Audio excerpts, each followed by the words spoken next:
एक बार की बात है, एक गांव के किनारे एक घना जंगल था। उस रात आसमान में चांद अपनी पूरी चमक से चमक रहा था। चारों ओर चांदनी बिखरी हुई थी।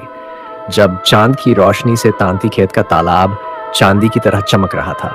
चारों ओर गहरा सन्नाटा था, बस झिंगुरों की आवाजें सुनाई दे रही थी। गांव के लोग गहरी नींद में सोए हुए थे, लेकिन नट्टू और बट्टू अभी जाग रहे थे। दोनों भाई अपने घर की छत पर बैठे आसमान को निहार रहे थे।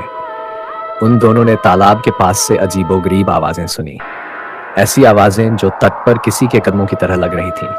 नट्टू ने बट्टू से कहा, भाई, ये आवाजें अजीब हैं। चलो देखते हैं क्या हो रहा है। बट्टू पहले तो डर गया, लेकिन नट्टू के साथ चलने के लिए तैयार हो गया।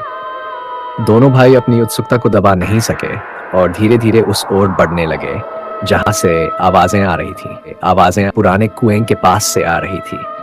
कुएं के पास पहुंचकर उन्होंने देखा कि वहां कोई चमकदार पत्थर पड़ा हुआ था। जैसे ही नट्टू ने उस पत्थर को उठाया, अचानक से चारों ओर भयानक हवाओं का तूफान आ गया। पेड़ों की शाखाएं जोर जोर से हिलने लगीं और हवा में एक डरावनी चीख सुनाई देने लगी। दोनों भाई घबराकर पीछे हटने लगे, लेकिन तभी कुएं के अंदर से एक सफेद साया निकला। वह साया धीरे धीरे आकार लेने लगा और एक भयानक चुड़ैल के रूप में बदल गया। उसकी आंखें जलती हुई लाल थीं और उसके बाल लंबे और बिखरे हुए थे। उसने नट्टू और भट्टू की ओर इशारा किया और एक भयानक हंसी में गूंज उठी। तुमने मुझे जगा दिया है, अब कोई भी नहीं बचेगा। नट्टू और बट्टू ने भूतों से कहा, हमने सुना है कि आप लोग ताड़ी की मिठाई बहुत पसंद करते हो। हम आपके लिए मिठाई लाए हैं। यह सुनकर भूतों के चेहरे पर एक अजीब सी खुशी आई। उन्होंने मिठाई लेकर कहा, तुम दोनों बहुत बहादुर हो। इस बगीचे में कोई इंसान आते हुए डरता है, लेकिन तुमने हमारा दिल जीत लिया। नट्टू और बट्टू ने अपने साथ लाई मिठाई भूतों को दी और भूतों ने उन्हें वादा किया कि वे उन्हें कभी नुकसान नहीं पहुंचाएंगे। इसके बाद नट्टू और बट्टू सुरक्षित गांव लौट आए। अगली सुबह नट्टू और बट्टू ने अपनी माँ को सारी घटना बताई। माँ ने पहले तो डांटा, लेकिन जब उन्होंने भूतों के साथ हुई बात बताई तो माँ को भी हैरानी हुई। माँ ने कहा, अब तुम दोनों वहाँ दोबारा मत जाना, लेकिन मैं तुम्हारी भूतों के लिए मिठाई बनाकर जरूर दूं। शाम होते ही माँ ने ताड़ की मिठाई बनाई और नट्टू और बट्टू ने वह मिठाई भूतों को देने के लिए बगीचे में फिर से जाकर दी। भूत मिठाई पाकर बहुत खुश हुए और उन्होंने कहा, तुम दोनों बहुत अच्छे बच्चे हो। अब से हम इस बगीचे की रखवाली करेंगे और तुम्हारे गांव को किसी भी बुरी ताकत से बचाएंगे। नट्टू और बट्टू ने खुश होकर घर लौटकर यह बात अपनी माँ को बताई। इसके बाद से ही वे बिना किसी डर के गांव में रहने लगे और कभी कभी भूतों के लिए मिठाई लेकर बगीचे में जाते थे। भूत भी उन बच्चों को आशीर्वाद देते और उन्हें सुरक्षित रखते।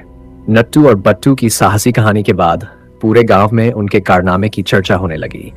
गांव के लोग अब उतने डरते नहीं थे, लेकिन फिर भी कोई बगीचे में जाने की हिम्मत नहीं करता था। नट्टू और बट्टू ने भूतों के साथ एक अनोखा रिश्ता बना लिया था। वे कभी कभी ताड़ की मिठाई लेकर बगीचे में जाते और भूतों के साथ बातें करते। एक दिन गांव में एक अजनबी साधु आया। साधु के पास एक पुरानी किताब थी जिसमें उस बगीचे का जिक्र था। उसने बताया कि उस बगीचे में एक गुप्त खजाना छिपा हुआ है जिसे केवल वही बच्चे पा सकते हैं जिन्होंने भूतों का दिल जीता हो। नट्टू और बट्टू के कान खड़े हो गए। वे जानते थे कि साधु सही कह रहा है, क्योंकि उन्होंने भूतों का दिल जीता था। साधु ने उन्हें बताया, तुम्हें उस खजाने तक पहुंचने के लिए 3 मुश्किल चुनौतियों का सामना करना होगा। अगर तुम सफल हो गए तो वो खजाना तुम्हारा होगा, लेकिन अगर असफल हुए तो तुम हमेशा के लिए उस बगीचे में फंस जाओगे। नट्टू और बट्टू ने चुनौती स्वीकार कर ली। उस रात जब चांद पूरी तरह से आसमान में चमक रहा था, वे बगीचे की ओर बढ़े।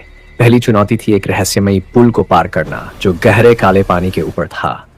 पुल के नीचे से डरावनी आवाजें आ रही थी, लेकिन नट्टू और बट्टू ने हिम्मत नहीं हारी।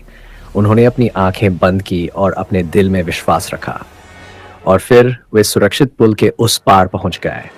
दूसरी चुनौती थी भूतों की गुफा से गुजरना। ये गुफा ठंडी और अंधेरी थी और अंदर अजीब सी आवाजें गूंज रही थीं। नट्टू और बट्टू ने धीरे धीरे गुफा में कदम रखा और तभी एक भयानक आवाज ने उन्हें रुकने पर मजबूर कर दिया। लेकिन तभी उनके भूत दोस्तों ने आकर उनका रास्ता साफ कर दिया। वे गुफा पार कर गए और दूसरी चुनौती भी पूरी कर ली। तीसरी और आखिरी चुनौती थी सबसे कठिन। उन्हें एक जादुई पेड़ से खजाने का पता लगाना था। दिन भर की कठिन यात्रा के बाद उन्होंने एक विशाल काया पेड़ देखा। ये पेड़ इतना बड़ा और पुराना था कि उसकी शाखाएं आसमान तक फैली हुई थीं। पेड़ ने अपनी गहरी आवाज में नट्टू से कहा, अगर तुम खजाने तक पहुंचना चाहते हो तो मुझे 3 सवालों के सही जवाब देने होंगे। पहला सवाल पेड़ ने पूछा, जंगल में सबसे बड़ी ताकत क्या है? नट्टू ने बिना हिचकिचाए जवाब दिया, एकता। पेड़ ने सिर झुकाकर तस्लीम किया और दूसरा सवाल पूछा, जीवन का सबसे बड़ा धन क्या है? नट्टू ने मुस्कुराते हुए उत्तर दिया, सच्ची मित्रता। पेड़ ने अब तीसरा और अंतिम सवाल पूछा, सच्चा सुख किस चीज में छिपा है? नट्टू ने आत्मविश्वास से कहा, दूसरों की मदद करने में। सही जवाब सुनकर पेड़ ने एक चमकदार रास्ता दिखाया जो खजाने की ओर जाता था। नट्टू और बट्टू ने पेड़ के सभी सवालों के सही जवाब दिए और खजाने तक पहुंचने का रास्ता ढूंढ लिया। वे एक गुफा में पहुंचे जिसमें ढेर सारे हीरे, मोती, सोना और चांदी बिखरे हुए थे। उनकी आंखें चमक उठीं और वे खुशी से झूम उठे। हमने खजाना ढूंढ लिया, नट्टू ने खुशी से चिल्लाया। बट्टू ने भी उत्तेजना से कहा, यह वाकई अद्भुत है, हमारी मेहनत रंग लाई। खजाना पाकर नट्टू और बट्टू ने सोच लिया कि वे इस धन का उपयोग अपने गांव और जरूरतमंदों की भलाई के लिए करेंगे। उनकी खुशी केवल धन से नहीं बल्कि अपनी उपलब्धियों और दूसरों की मदद करने की इच्छा से भी थी।